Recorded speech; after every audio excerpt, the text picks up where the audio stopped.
Kumusta po kayo? I am still here at Boracay Island where we will continue our journey in learning a beautiful language, Tagalog, the language of the Philippines.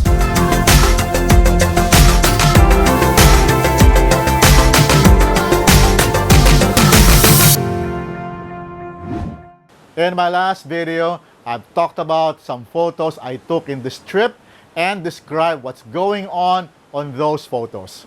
In doing that, we have learned some new verbs and some other Tagalog words. In this video, I will discuss some scenes I took while I'm on the island, and I will talk about those in Tagalog. So, tara, simulan na natin.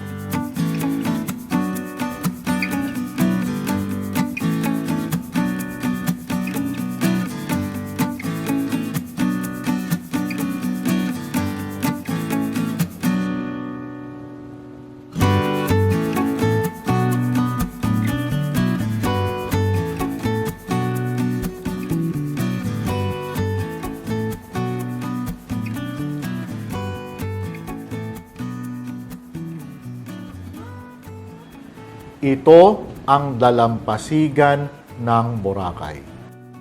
Mayroong mga tao sa dagat. Mayroon mga tao. Mayroong mga tao sa dagat. Mayroon ding mga taong nagpapahinga. Mayroon din mga tao nagpapahinga. Mayroon ding mga taong nagpapahinga. Nagpapahinga sila sa lilim. Nagpapahinga sila sa lilim.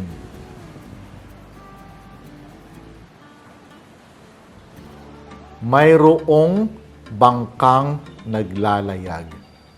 Mayroon bangka naglalayag. Mayroong bangkang naglalayag. Ang tawag sa bangkang ito ay paraw. Ito pa ang isang paraw. Isa, paraw. Isang paraw. Naglalayag ang paraw. Ang paraw ay naglalayag.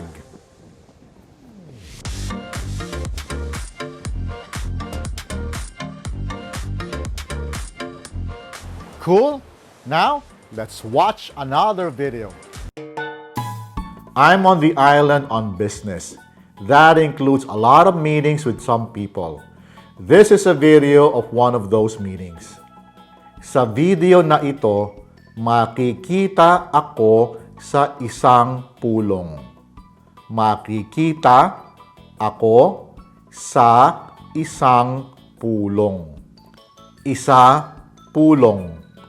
Isang pulong.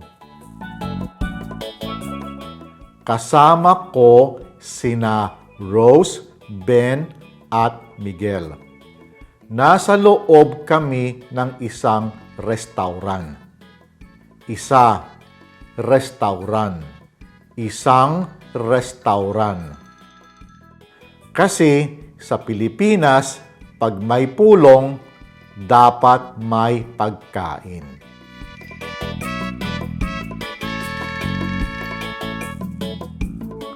Let's spot the actions in this video.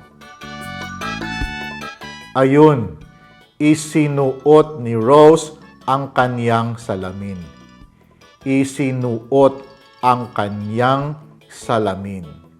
Isinuot. Kanya, salamin. Kanyang salamin.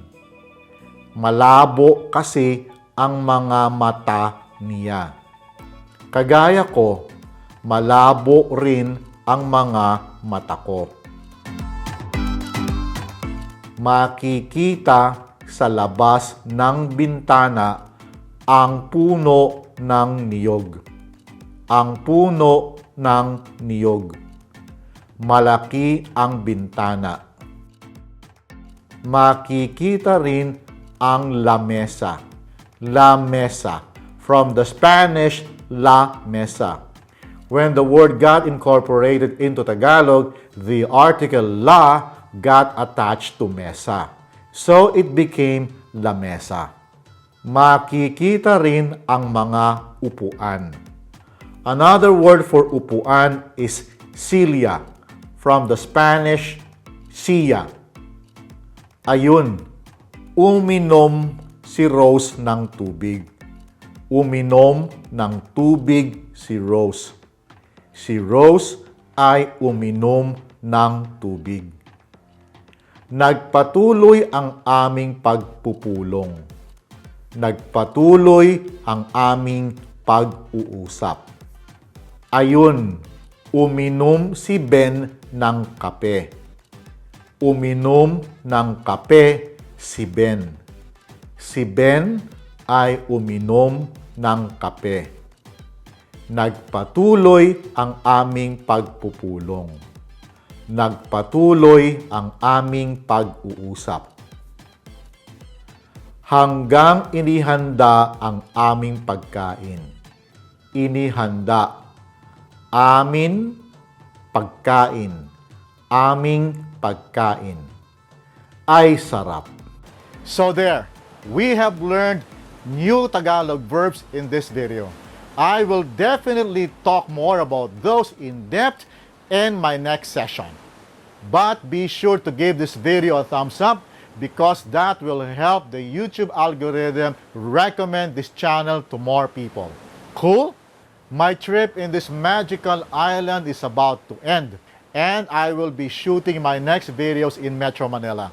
I hope to catch you then. Mula sa isla ng Boracay, maraming salamat po at hanggang sa susunod.